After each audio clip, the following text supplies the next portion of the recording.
Hello, and welcome back to Monster Train. Wow. Last episode we played Hellhorn. That's right, it was the Prince run, right? Yeah, it was the Prince with the range route. I remember. Today we're Awoken. No co-op spoilers this week because we played a modded run. Although co-op has already been recorded, it does not change the continuity of this series. Can you believe that? My god. Other than that, Awoken today. Anything else? I don't think so. It's like every start of every episode now, I've just had this feeling. I don't know how to describe it. I feel like at the start of every episode, I just kind of go like, man, something's wrong. No one has commented anything to say something that's like, oh man, why is the audio at 1%? And then I go, wait, my ears are broken. Everything sounds fine to me. The most recent problem was the noise gate thing, but that was like minor. I'm looking for things like, hey, I've just recorded another, like a 30-minute episode and my mic was muted, because that would suck. But regardless, as we begin, do not forget, if you so desire, to like, comment, and maybe subscribe if you wanna. I haven't been looking at the analytics much lately, but I remember there was a period of time where it was like 80% of the people who watched were not subscribed. That number I know has gone down. The last time I checked it was like 60%. If you have subscribed, I appreciate it. Let's begin, shall we? A little Awoken melting action. On my list of clans, on the list of clan combos in this game, this is one of them. Is it the worst? It's pretty close. It's pretty bad. I don't like this combo. However, that's okay, we persevere. We have... Is my sensitivity wrong? Huh.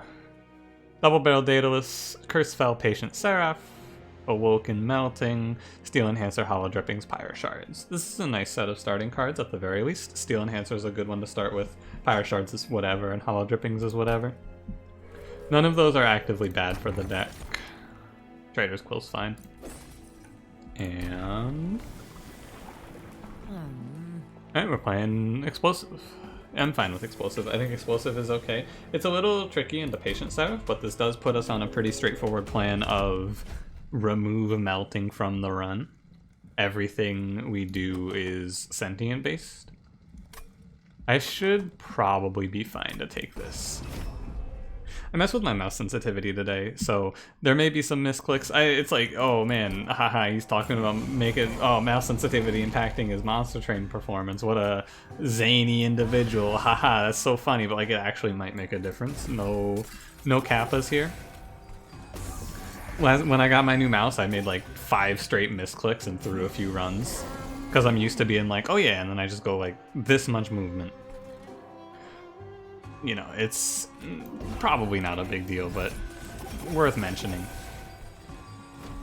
I cleared my local cache. I think I mentioned this, and I installed a cleaner tool to do it for me because it cleaned the cache without deleting any of the recent files, so I didn't have to worry about that. But it was like I've never cleaned it. It was like 70 gigs or 60 gigs, something big like that on my SSD. And as a result, I went to play League today on an account that I don't always play with, and it got all its settings wiped, and now my mouse sensitivity has been fucked because I was trying to adjust it in the middle of the game. And now I'm just doomed. Absolutely so. But that's okay. I can't believe that it's weird because on the one hand, I like computers, right? Of course, who doesn't like computers? But on the other hand, I know very little about them. I didn't know you had to clear your local data files. Like, what the hell? I had 70 gigs just eating up my SSD. Crazy. Anyway. I've been trying to mix in more, like, nonchalant commentary, because that combat right there is not something that I need. Like, we've done this for, I'm at like 750 hours. We've done this for 150 episodes here on YouTube. If you're really worried about it, I can, of course. Like, I've been thinking about doing a more in-depth, super focused version of these runs, but, you know, there's not a whole lot of important decision making that goes on there. at the very least. I'm going to take Glimmer here. It clears backline, triggers Rejuvenate, does everything we want out of this run right now. Yeah, you are going to have to offer me a pretty spectacular card here for me to pick it, and there is one here that is pretty spectacular. Molten Encasement is not a bad choice. So, I know what you're thinking. Molten Encasement, but you have Healing. Great point, first of all. Very excellent observation, me. The reason that Molten Encasement is really good here, I would skip this almost any other run, but having an endless Molten Encasement for Patient Seraph is so good. It is like the difference maker. As it sits right now, if I play this run in a style where I just remove, what do I even remove here? I just remove Train Stewards and then Dregs, and I add only healing cards, we will get to Patient Seraph, but our Sentient will probably get sniped if I play like that. Adding Molten Encasement lowers that possibility down pretty heavily, so I'm very interested in that. Animus of Will is probably the best choice here. I need something that I can scale behind the Sentient here. Something that's worth putting my Steel Enhancers on. Animus is very good for that. Awoken Hollow is bad here because he clashes with the Sentient. They both fight for Rejuve triggers. And Husk Hermit's okay, but he's not going to do the damage we need to heavies. Backline's not that big of a deal. The Sentient's supposed to kill heavies, but she's not going to catch all of them. So it's definitely Animus, so we'll talk through each of those choices, because they each have merit in their own right. Nice, no melting units. That's what I like to see. Large Stone plus 10 plus 25. We'll talk about this a little bit. Thorn Hollow, Shattered Shell. So here's the other one. Shattered Shell is the other unit that you can use to scale. The problem with taking Shattered Shell, and the reason I'm not going to, A, we already have locked in, but B, Shattered Shell has a problem of it's really hard without getting Multi-Strike and Razor Sharp Edge for him to scale to a point where he'll kill heavies for you. I think it's a lot easier to get there with Animus. We don't need Multi-Strike for that. And Thorn Hollow, I haven't picked Thorn Hollow in so long. I used to think he was the best too. It's crazy. So, Animus of Will, huh? We can't take Large Stone on her because A, we don't have the money, and B, I don't have the space with Molten Encasement. So the question becomes, what's better than this exact two upgrades, because I can't take Large Stone? And the answer is... plus 10 and plus 5 plus 10 is slightly better, only if we don't see Razor Sharp Edge. Actually, no, even if we do. But this is here right now. I'm absolutely interested in this because then we don't have to go to a steel shop for a while. We want to find Endless on that tomb, but we can do it whenever it's convenient. It's not like, oh hey, I have a completely useless unit in this deck, right? Also worth mentioning, plus 25 helps against High Priest and the Spikes boss. I did not mention that, but it was also a consideration. Having more than 3 health at this point is good. I don't need a unit draft. We have all the pieces we need to win. I know it's crazy for me to say going into the 4-2 combat. Maybe it's not that crazy for me to say, but it's the truth. We have everything that we need right here. I can take like a few cards that are enhancements to the plan. A few cards that I would take, I'll list them off for you now, because I don't really have anything else to fill this time today. The other options that are good for this run include, but are not limited to, Engraft is really good, Wildwood Sap of course, and Awake. Like any of the healing cards that apply regen, we really want to apply more regen on this run right now. It's going to be our biggest bottleneck. And other than those, it's there's one other card I wanted to give an honorable mention to that I would take. What was it? Oh, Razor Sharp Edge. How could I forget about Razor Sharp Edge? Razor Sharp Edge would also add a lot to this run. Just for the Animus, but the 2 Steel Enhancers are also good enough, so doesn't matter a ton. This deck is super small. Longer combats are gonna go so smoothly. I may as well play this up here. The interesting thing is we don't need to make use of the the Sentient as a tank here. It happens, like we do make use of her as a tank, but we don't need to. It's something that I have talked about, but not too much in depth. Oh, hey, wow, what's happening? And we don't need any of that. I haven't gone super in depth on this concept, but you don't like revenge or not revenge. Explosive sentient doesn't need to be the frontliner. It just tends to be because you're gonna give her a bunch of regen anyway. I'm gonna go left here. I'm just gonna dupe the Wildwood Sap rather than try for upgrades here. Because as it sits, more regen is good, just for now. Later on it gets a little worse, ideally. But for now, more regen is good to get us through the next 3 combats, and then it starts to fall off, because ideally we have an endless stealth tomb, but you don't want to die without that. And for the record, I don't think we're too at risk of dying. It's probably Hellhorned here, honestly. Stygian can give Ice Empire, but Ice Empire is less useful with Revenge Sentient. We want to pick a draft here that has a good chance of helping our Animus scale. It's Hellhorned. I don't like any of these. Ally isn't bad, I should say. Ally isn't bad, but I don't think we need it. I think this is a skip. Alright, double barrel Daedalus time. I feel good about this run. Any run where I say we have the pieces on floor 2 is usually a good looking run. This isn't a run where I'm floundering. This isn't one where I'm going, oh man, I'm not finding what I need. Everything's coming together pretty well. And that's fine with me. I'm having a lot of these lately. It's like, we go on a pretty big streak of getting everything that I could want in a run, and then we have 1 or 2 like, I just missed everything runs. And, you know, you gotta have both in your life. I believe, anyway. What do we want from this Daedalus, I wonder?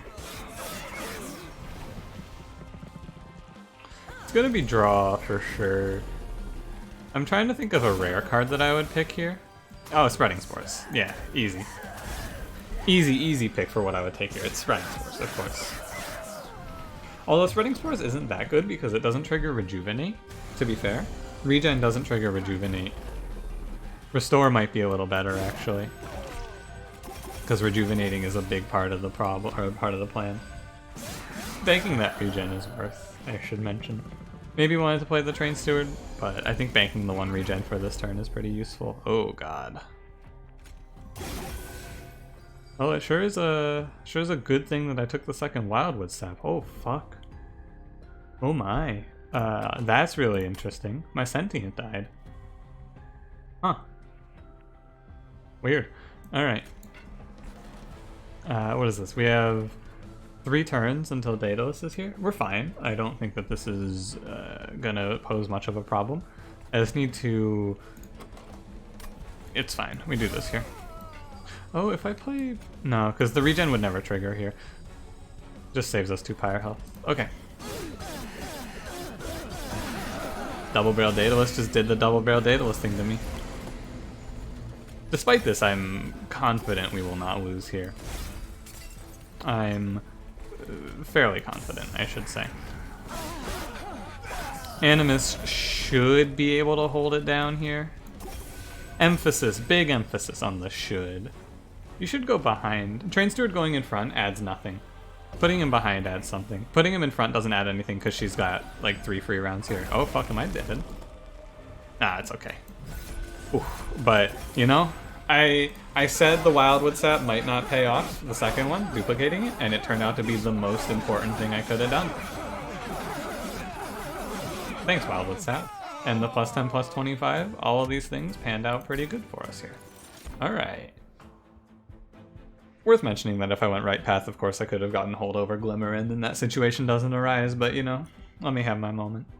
These cards are not good.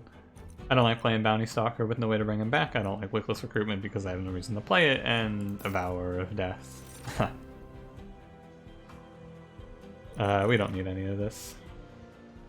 Legion's cool, but I don't need it. When you have a plan, you don't want to try to diversify too much. You want to commit to your plan. Draw, of course. Unsurprising as well, I'm sure. Removals are all we really need, and we want to still hit that endless eventually. So, right path is looking good. Clear train stewards. And such. Yeah, nothing I ever want here. Multi-strike. Too bad. Too bad there's nothing to use that on. We'll give the burnout one to Molten Encasement, it's really good. And endless. Okay. Good. Nice. Very nice. That's basically everything. We spend the rest of the run now going to magic shops. Well, we aim for... We'll do a little planning ahead, I suppose. I can take a trial here. Heaven Seal is scary if they go up, but they should never go up. We play probably top floor. Bottom floor is kind of juicy here, though. We just knock them out, right? It's 40 damage. I'll play mid floor. I think it's better. Drag up here, though. We're really strong at this stage of the game, I should point out. I'm pretty confident. I would be surprised to see this go awry, especially in this combat where we just like absolutely farm. Crazy strong here. We have a fallback plan if the Sentient can't handle it, but I just need to draw 2 heal spells and then she clears the floor. Oh yeah, and I can use this down here. It's worth it. What else is there to say about this run here? Patient Seraph, like, this is a run where we spend the rest of our time building around Patient Seraph. There's no, like, oh, will we survive the next 2 floors? I don't know. It's gonna be close, guys. We are going to Seraph, and if we build well enough, we will defeat Seraph, and if we do not build well enough, we will die to Seraph. That's the run right now. It's very straightforward. There's no doubt in my mind that we get there. It's not like it's not a question.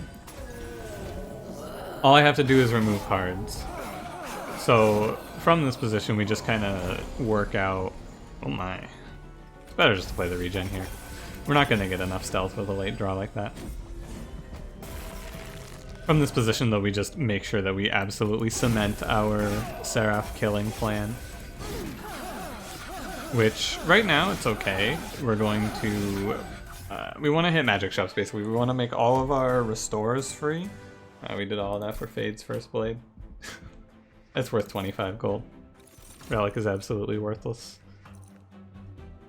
Focus growth. It's okay. It's not what I want, but it's okay. I think it's worse, though. It's worse than just skipping it. We're not taking anything from melting. As far as I'm concerned, melting isn't in this run. Oh, excellent. We want as many paths that look like this as possible. We're looking for a holdover, and then we just -1 every restore if we don't see a holdover. Okay. No big deal. We still have time to hit it, and even if we don't hit it, the deck will be pretty small. I can remove Consume on Wildwood Sap, and that can be good. I don't think it's worth here. I think that it's not worth the energy increase. This is going to be a double draw setup, for sure. Random Stygian. I don't think that this can pay out with the Stygian Tome, but it's worth clicking just in case. Oh, hey. Rage Serum isn't bad. It's 30 damage, and it applies... This is effectively like... What is it? 6 damage, so it's effectively 48 damage for a spell, and then the 18 damage ticks away. Is that worth a draw in this deck? No, it actually isn't. That sounds pretty good, right? 48 damage turn 1, and then it's worth... what is it? It would be worth 12 on the next turn, and then 6 on the turn after that, so it's worth a total of 76 damage for playing this card, but that's -1 draw. And that 1 draw that we're losing is gonna probably be Restore. Restore is worth 80 damage, so this isn't worth it to me. You can make your argument for or against that card. Like, that argument isn't 100% true. There's a lot of factors that go into it, but generally that's how I would look at that one. And ultimately, It's not that good. Like, it really is not that good. Armor 15 here? Sure. I'm very, very confident. My overconfidence may in fact be my downfall, however, it's tough to see this one going past us here. You get your endless stealth tomb that early, you can be a little aggressive, I believe. All that's left to do is remove cards so that we draw it on time. And then the run's over for sure. Right now, but basically we're gonna get this deck down to cycle every 2 turns after playing our cards. 3 turns for the first time through the deck, and then 2 turns every time after that. And then we're going to farm. We're just gonna absolutely crush everything. No survivors. Stealth boss I do need to at least be a little aware of. Not super aware, but a little bit aware. Also, I can take a big chunk here. In fact, I will take a big chunk here. What a shame. I'm gonna play these. It's actually only 6, so never mind. I'm not gonna play the Molten Encasement because I don't want to give this guy the 10 armor. I'm too lazy to do the math at this point. It's 12 damage. I could have played the stealth as well. It's okay though. I'm actually too lazy to do that math at this point.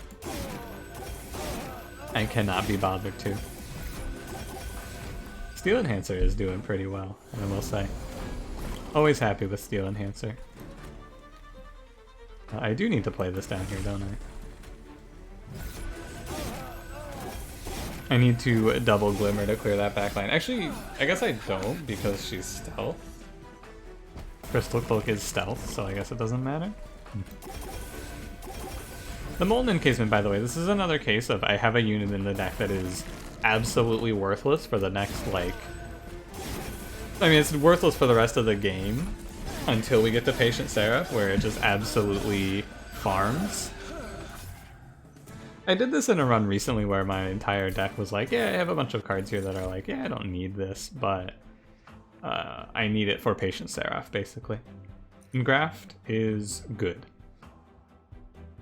I think that Engraft is better than Awake here. I'm a real, like, I truly do. I think I'm a big fan of Engraft. Surprise, I'm not picking a Melting card here, wow. I don't need Steel. Yeah, I'm gonna take the Duplicate here. What will I duplicate? We'll take a look. Ooh, purge a card, gain a card. Sick. I want to purge dregs, I think, now.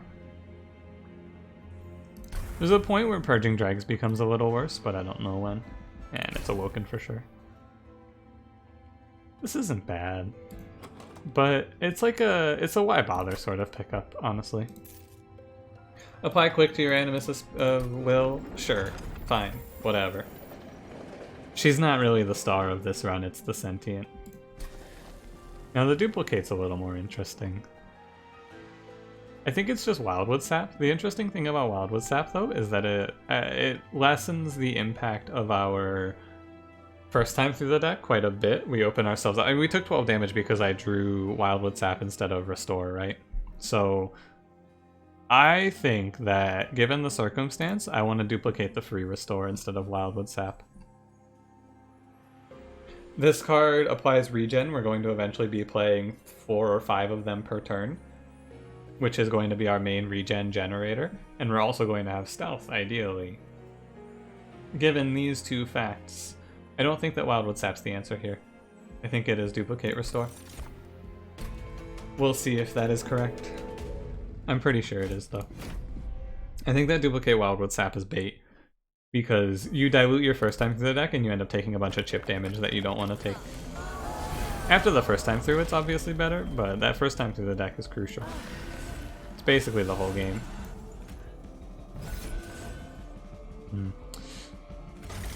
This is a shame. We'll draw Glimmer eventually, though.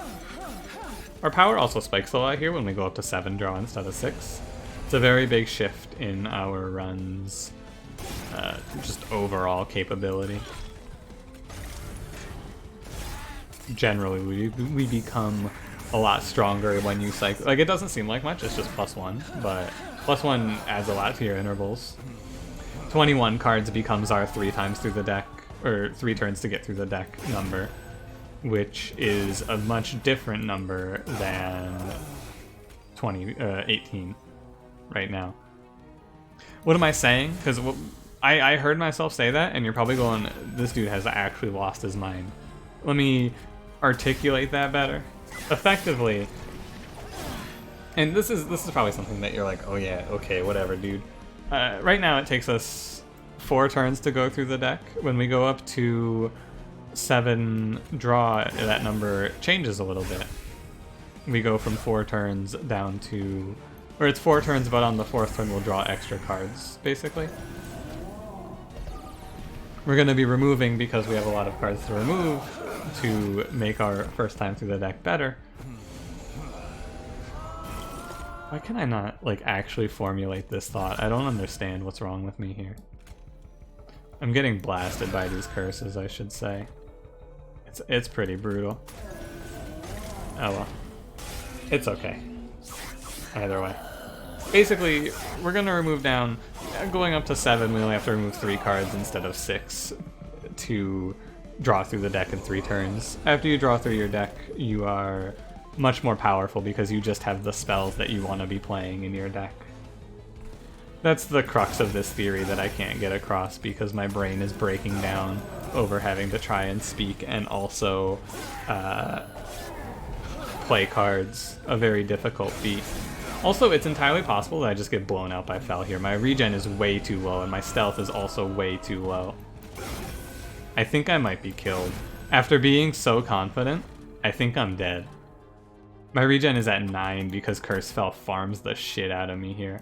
Okay, we gotta play for Molten Encasement as our win condition here. It's actually nuts. I did not realize it, but Curse Fel ruins me here. Oh, it's so brutal. Like, it's really tough. Okay, I think we have it, but it is...